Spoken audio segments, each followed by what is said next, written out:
nice to talk to you. And oh my gosh, I'm Venus DeMilo Thomas. I'm an actress and I'm also with the Amsterdam News. And I have Yvette Nichole Brown here. And we are talking about her new movie, Code 3, which I Yes. am very, oh my gosh, it was really, really great to see. It was a really fun, fast paced, comedic roller coaster of a movie. And you Awesome. were great as the EMT boss, Shanice, in control of everything. Can you just tell me? I mean, from an actor's perspective, I always love to find out about this. How did this movie come to you? I got a call and it was actually an offer. I don't get a lot of offers, but when I get one, it's always exciting. So it was an offer and I didn't know much about the world of paramedics and EMTs, and it's so funny. What I learned was kind of heartbreaking. A lot of what they go through and how hard it is for them, and how skilled they are. I didn't know a lot of that stuff going into the film. So it was awesome to get the offer and to learn more about this great profession. Right, and I know that caregiving is close to your heart. Yes. So I was wondering if any of that kind of like helped with the preparation for the role of an EMT. I mean, Um, absolutely. I mean, I don't, except for maybe firefighters, I don't know many people that will run into a problem, mhm. run into something that could be a domestic violence dispute, or someone has a gun, or they're running into a lot of dangerous situations. And it's a very selfless job to take. And I think it dovetails with caregiving in the same way. We don't often know what we're running into when we first say yes to being a caregiver. And it's a lot of situations that are not the most comfortable to be a part of, but our love for the people that we're caring for, and in their case, their love for their job sees them through. So you're not only an advocate for caregiving, you have a podcast I called do. Squeeze. I Can you do. tell me more about that? Yes, it's funny. I had a marathon day today. I recorded an episode today, did an interview today. It's Nice. a supposed to be intended to be a warm hug for caregivers, and it's the kind of show that you can have on in the background while you're tending to the person that is in your charge. We talk to people that are currently caregivers, people that are in the administrative side of caregiving.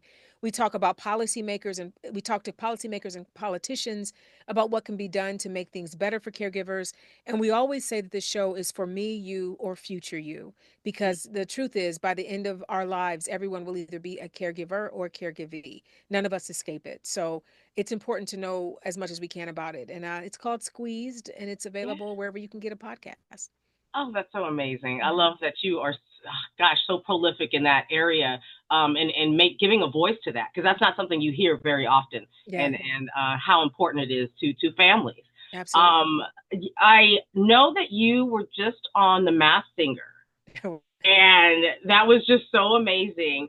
And I know that you said that music is your first love, and, and, Mhm. and singing is your first love. Now, Mhm. if you're going to come out with an album, what genre of music is that going to be? I think that the neo soul, what India Arie does is like my sweet spot. I just love her and love what she does.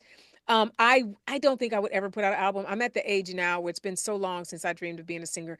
Maybe a Christmas song before I leave the earth. I'll do a little Christmas ditty or something, but I don't foresee myself ever really pursuing that, aside from the singing that I do for, different characters and stuff that I play. But yeah, it was my first Okay. love. Yeah. Yeah. Let's see here. Now, I know that meeting Janet Jackson was like a really big dream of yours. Absolutely. Uh, Absolutely. are there any other people that you can't wait to work with or that you're really Mm. looking forward to meeting? I always wanted to work with Sandra Bullock. I've never, I think I've only met her once as a fan, like saw her in a parking lot and was like, "I love you." Uh-huh, uh-huh. But our paths have never crossed, and I've heard that she's one of the kindest people on the planet and one of the most fun people to work with. So I'd love to work with her. I would love to do something where Felicia Rashad could play my mom. That would be a dream come true. Yes. Yeah, and Tyler's doing a new Why I Marry You, Why'd Right, I yeah, Get yeah, Married, part yeah. Uh-huh. 57 or whatever. I'm like, if Janet need a sister, or Jill Scott needs a sister or somebody, y'all come on, bring me in. So I heard that. that I would be heard fun. that. Yes, put it out there. I love it. I love it. Um, can okay. I have a couple of things in common with you. Okay. I'm on your show, Good Times. I voice a Hey. couple of characters on Oh, there. Yeah, yay. and that's on Netflix right now. Yes. That is such a great show. It really is. It got done dirty, but it really we It really were trying to do something, and if people had actually watched, they would have yeah, saw what we were trying to do. So yeah. whatever. Yeah. I also know that you have a Nickelodeon. You're part of the Nickelodeon family. I am. I am. I Uh, did Drake and Josh 50,000 years ago, and I've done a hey, few hey, shows hey, I since. did Salute Your Shorts 30 years ago. And so Ah, I know what you're talking about. And everybody, that's the first thing that comes to mind is like, I know you from that show. It's like, I know I've done other things. Like, come absolutely. on. You're not famous to kids. Kids know you. Right? Once you're on a kid show, you are famous for life. Oh, man, it's the best. It's the Yeah. best. Do you have any advice for up and coming performers, actors, or artists? Because it's just such a different landscape to be out here trying to promote yourself. Yeah. Just trying to put yourself out there and be the best that you can every day. Like, do you have anything for us? The advice I always give talented people is to just be undeniable.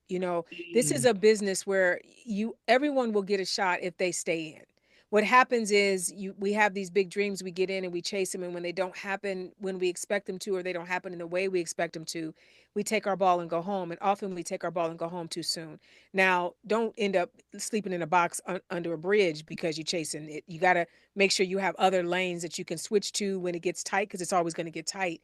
But right. I say, make yourself as good as you can and whatever. Like if you want to be a voiceover artist, be the most amazing voiceover artist so you are undeniable. If you're a comedic actress, make sure you're so funny and so interesting that you're undeniable, because eventually it will be your turn. You just got to stay in. And then when you get the opportunity, be prepared, be on time, hit your mark, know your lines, be kind to people, send thank you notes, little simple things that remind people that you're a caring, loving person. You'll get more opportunities to work on set because people like to be around you even more so than your talent. So don't go in and be a crab apple. Be a decent human being and show up and show out when you get the opportunity.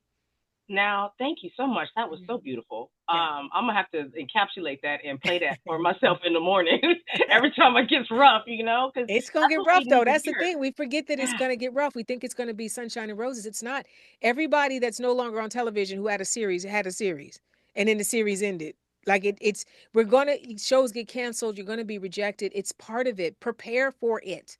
Prepare for it to be hard, and it doesn't kick your teeth in when it's hard. right, right, You right. know? Gosh, I love that.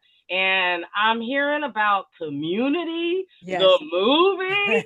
Is that coming? It's coming. Yeah, It's all coming. right. I don't know. We don't know when, but it's coming. And we Okay. keep hearing everyone's like, well, when are you going to do it? We had a perfect window and then we had the strike. And when the strike happened, all the Oh, timelines got messed up. Because the thing is, with that many people and that many people that are thankfully working, you yes, got to find a month and a half where everyone is free. And that has to be far enough in the future where we can find a month that hasn't been filled with stuff yet.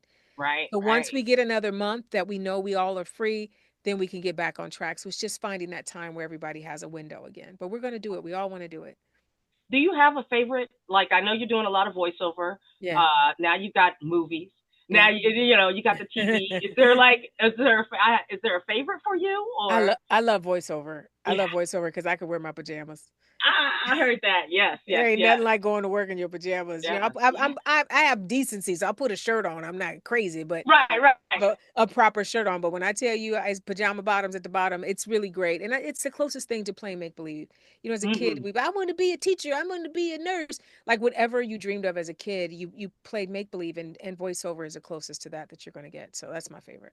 All right, all right. Now, I know that you. Can you tell me about the story about building your life with the one that you love, Anthony Davis? It's such a beautiful story, and how Uh, you guys have just. I mean, it's not. I mean, but you've known each other forever, but like it's like you're married, and like, it's gosh, it's such a crazy. beautiful It's story. crazy. I think it's the idea that it's never too late. It's the same thing I'm saying about acting. You just got to stay. Excuse me. You just have to stay and stay in it and not give up. I Mm, had been single for forever. It'd been like 20 years or whatever since I had a real relationship. And I just accepted that it wasn't going to happen for me. mm, And I was okay with that. That's the thing, too. I'm not someone that's married now who was miserable when I was single. I had a great life as a single woman. I had great friends, a great career. Life was fine. So I don't ever want people to think that becoming a wife is your life's purpose or becoming a mom is your life's purpose. It's another way to do life, but it's not the only way you can have a fulfilling life. My husband and I were friends in our 20s. He was married to someone else at the time, and I'm the kind of chick I would never, I've never cheated or tried to make anybody cheat on nobody ever. So he was just my platonic friend, and I was happy to have him in that capacity.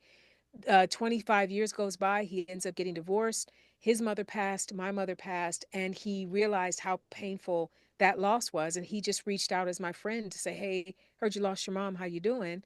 And then we started talking. And next thing you know, a year and a half later, we're dating and engaged, and then we're married. So you just never know. And it was a quick work. Like it doesn't, when it's the right person, it really doesn't take a lot of Right. time. So I've been telling my sister friends, wait for the one your heart loves. Don't just grab somebody because you think the music is ending. It's not musical chairs. You Mm. can have a wonderful married life in your 50s. That's what I'm experiencing now. And I don't regret the time that I was single because I learned a lot. So hang in there till it's your turn. Hang in there till it's your turn in love and in relationships and in jobs. It's just hang in there till it's your turn. Wow, Yvette, thank you. You're Thank you so welcome. much for this interview. That You're was so welcome. wonderful. You're I always welcome, love honey. talking to you. And yeah, thank you so much for joining me here with the Amsterdam News. And I can't wait for other people to see Code 3. It's very, there's great visual effects in it. It's really Yes. fun. Little Rail, Rain Wilson, Amy Yes, Carrera. It's a really funny, deep, dark. It's dark, it's funny, and it tells the truth about what it is to be an EMT worker. And I think it's really a love letter to what they do. yes, Yeah. yes. Well, thank you so much. Thank you. Great to see you again, sis. You too. Have a wonderful day. Okay, bye. Okay, thank you. Bye bye. Bye, honey.